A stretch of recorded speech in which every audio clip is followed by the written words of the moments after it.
자, 안녕하세요. 부동산 공법 강연 고상철입니다. 이제 이번 달도 오늘하고 다음 주는 마지막인데, 오늘 용어 정리한 거 중에서 시험과 관련된 거 한 몇 개 보고 좀 알아야 될 것들 용어 정리만 좀 간단하게 5분 동안 정리 좀 할게요. 여기 일단 나대지랑 나지랑 이거는 이제 학개론상에서도 나오는데, 나대지라는 거는 건물을 지을 수 있는 땅인데 건물을 짓지 않은 형태의 벗어있는 건물이 없는 땅이고, 건부지 그러면 건축물을 현재 지어놓은 땅을 뭐라고 그래? 건부지라고 그러고, 나지 그러면 일반적으로 일반 토지인데 건물 같은 것들이 지상물에 아무것도 없는 것들을 일반적으로 나지라고 그래요. 그러니까 나대지랑 나지는 약간 같은 건데 완전히 같은 건 아닙니다.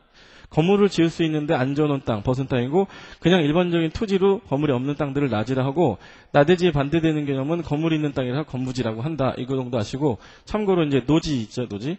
노지는 지붕 같은 게 아무것도 없는 그런 땅들 그냥 노지라고 그래요. 네, 그런 거 들어만 두시고, 그리고 유유지하고 휴경지 중에서 이 쉬는 땅이 있고 놀리는 땅이 있어요. 네, 놀리는 땅 그러면 이 휴경지 같은 거는 쉬는 땅이고, 네, 쉬는 땅. 유휴지는 뭐예요? 이건 노는 땅, 놀리는 땅이에요. 놀리는 땅.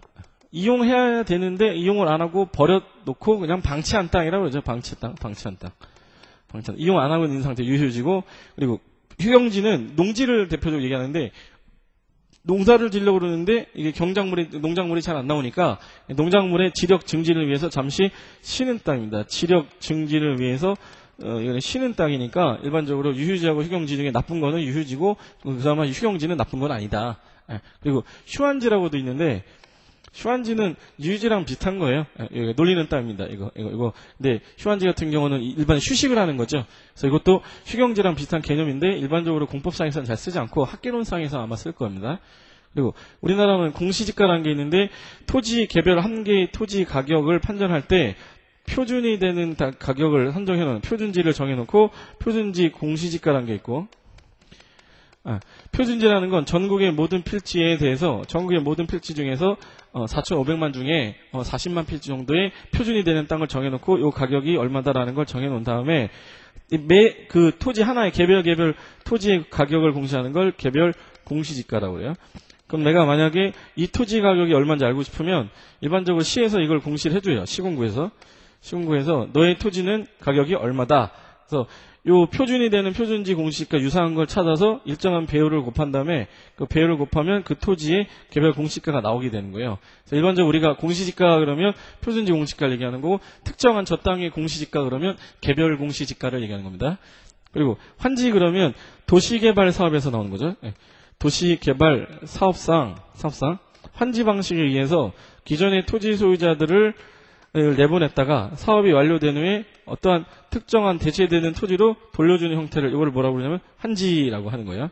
그리고 건축물 정의가 그나마 여기서 제일 잘 나오는데, 건축물이란 건축법상 건축물이니까 일단 토지에 정착이 돼야 되니까 토지에 정착하는 수많은 공작물 중에 지붕하고 뭐가 있으면 돼요? 기둥. 아니면 지붕하고 뭐가 있으면 돼요? 벽이 있으면 돼요. 이런 것들을 뭐라고 그래? 건축물이라고 그래요. 그럼 반드시 있어야 되는 필수 요소는 뭐예요? 지붕이고, 지붕에다가 받치는 기둥이 있거나 아니면 뭐가 있으면 돼? 벽이 있으면 건축물인데, 이게 수많은 공작물 중에 이거에 해당이 되면 건축물로 보는 건데, 얘네들 중에서 요 건축물에 부수돼서 딸려있는 시설 있죠. 예를 들어서 담장 같은 거, 담장이나 대문 같은 거. 이건 지붕은 없지만 이 딸린 시설도 포함을 해야 된다. 딸린 시설 포함하고, 지표 아래, 즉 지하에 있거나 또는 고가의 공작물에다가 설치하는데 그 용도가 이게 사무소거나 또는 공연장이거나 점포거나 또는 차고거나 창고다. 그럼 요거에 해당이 되면 얘네들은 이제 이거 지하에 있는데 공연장으로 쓰이고 있다. 그럼 걔는 건축물로 봐서, 건축법상 건축물은 건축법 규제를 받는데 안전에 관한 규제를 하기 위해서 건축물이라는 개념을 둔 거다. 그래서 건축물 정의라고 이렇게 얘기를 하면, 토지에 정착하는 수많은 공작물 중에 지붕과 기둥이 있거나 벽이 있는 것으로 이에 딸린 시설을 포함하고 지하나 고가에 설치하는 사무소, 공연장, 점포차고, 창고도 건축물로 본다. 그럼 얘네들은 이제 건축법 적용을 받는다. 이렇게 된 거고. 그리고 공작물 중에 특이한 거 있었죠. 오늘 한 거 중에 공작물인데 일정 규모에 해당이 되면 얘는 신고를 하게 건축법을 적용하겠다. 그래서 2, 4, 6, 8, 30이라고 있어요. 그래서 2m를 넘는 옹벽하고 담장은 이거 넘는이기 때문에 넘는이란 거는 초과를 얘기하는 거죠. 그래서 4m 넘는, 6m 넘는, 8m 넘는인데 8m 이하 하나는 조심하시라고 그랬었어요. 8m 이하에 뭐 있었냐면 주차장, 철골 조립식 주차장 같은 거. 주차장.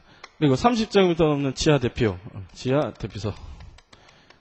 그리고 4m 나오면 광고판이 됐죠. 이건 옹벽하고 담장이고, 담장, 광고판, 광고탑, 그리고 예를 들어서 굴뚝, 장식탑, 기념탑 이런 거. 그리고 8m 넘는 고가수조.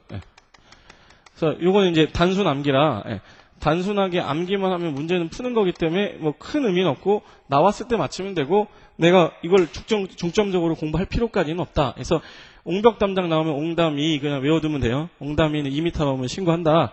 그리고 4광, 5광이 아니라 몇 광이라고 그랬어요? 4광. 그리고 6m는 굴뚝탑 같은 건 뾰족한 거잖아. 그래서 6뼈쪽이라고 그래요. 그래서 6뼈쪽. 뾰족한 거 몇 m 넘으면 6m. 그리고 고주 8인데 주차장만 8m 이하라는 것만 조심하면 되고요. 지하 주차 대피소는 30제곱미터를 넘을 때는 그때는 뭐 해라. 얘네들은 건축물로 취급해서 건축물로 취급한다는 얘기는 그래도 공작물이란 뜻이에요. 건축물로 취급해서 건축법상 신고해야 하는 신고 대상에 해당된다라고 규정한 거니까 머릿속에 옹담이 4광, 6뼈쪽, 고주 8, 주차장은 8m 이하, 30제곱미터 넘는 지하 대피소. 그거는 공작물이지만 단순 암기하는 거예요. 건축법상 건축물로 취급해서 신고하는 대상이다. 라는 것만 기억을 하시면 돼요. 그래서 오늘 간단하게 시험과 관련된 거 몇 가지는 이 정도는 좀 들어두시면 나중에 이제 기본 이론 나갈 때 이 책이 무슨 말인지 바로바로 넘어갈 겁니다. 됐죠? 자, 오늘 여기까지 하고 다음 시간에 이제 토지거래 정리 좀 하겠습니다. 오늘 여기까지 하겠습니다. 수고하셨습니다.